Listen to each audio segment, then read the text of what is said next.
Asia Cup ടൂർണമെന്റിലെ super ഫോറിലെ ആദ്യ മത്സരത്തിൽ ഇന്ത്യ പാകിസ്ഥാനെ തോൽപ്പിച്ചു. 6 വിക്കറ്റിനായിരുന്നു ഇന്ത്യയുടെ വിജയം.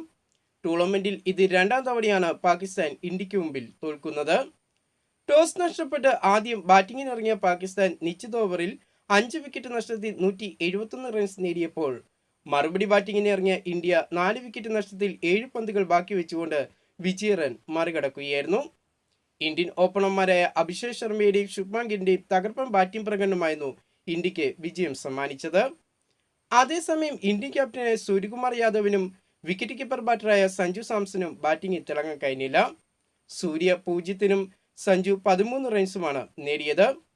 അഭിഷേക് ശർമ്മ 74 റൺസും ശുഭ്മാൻ ഗിൽ 47 റൺസും നേടിയപ്പോൾ 30 റൺസുമായി തിലക് വർമ്മയും 7 റൺസുമായി ഹാർദിക് പാണ്ഡ്യയും പുറത്താകാതെ ഇന്ത്യൻ വിജയം ഉറപ്പിക്കുകയായിരുന്നു. 39 പന്തുകളിൽ നിന്നും 5 സിക്സും 6 ഫോറും അടക്കം തകർപ്പൻ ബാറ്റിംഗ് പ്രകടനമായിരുന്നു അഭിഷേക് ശർമ്മ നടത്തിയത്. 8 ബൗണ്ടറികളുടെ അകമ്പടിയോടെ 28 പന്തുകളിൽ നിന്നുമായിരുന്നു ശുഭ്മാൻ ഗിൽ 47 റൺസ് നേടിയത്.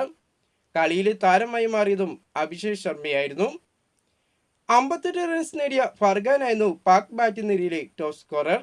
ഇന്ത്യക്ക് വേണ്ടി ശിവൻ ദുബെ 2 വിക്കറ്റും ഹാർദിക്കും കുൽദീപും ഓരോ വിക്കറ്റ് വീതവും നേടി. ഈയൊരു വിജയത്തോടെ സൂപ്പർ ഫോറിൽ ഇന്ത്യ 1ാം സ്ഥാനത്ത് എത്തിയിരിക്കുകയാണ് പോയിന്റ് ടേബിളിൽ. കൂടുതൽ ക്രിക്കറ്റ് വാർത്തകളും വിശേഷങ്ങളുമായിട്ട് നമുക്കിനി അടുത്ത വീഡിയോയിൽ കാണാം.